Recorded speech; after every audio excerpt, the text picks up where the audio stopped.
Hey everyone, welcome back to our channel. Today I'm going to show you how to fix your Windows update error into your Windows 11. Very simple. What you can do, you just simply come over into your search option and going to search for run. After enter the run, you can see the run interface will be open.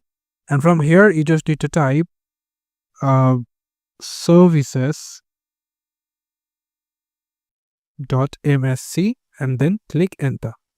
After that, your services center will be open. If you like to make it maximize it, you can do it as well. But I will going to remain it as minimize. That will helps you to show you. So now I will going to find out W over here. I will going to find out Windows Update over here. You can see.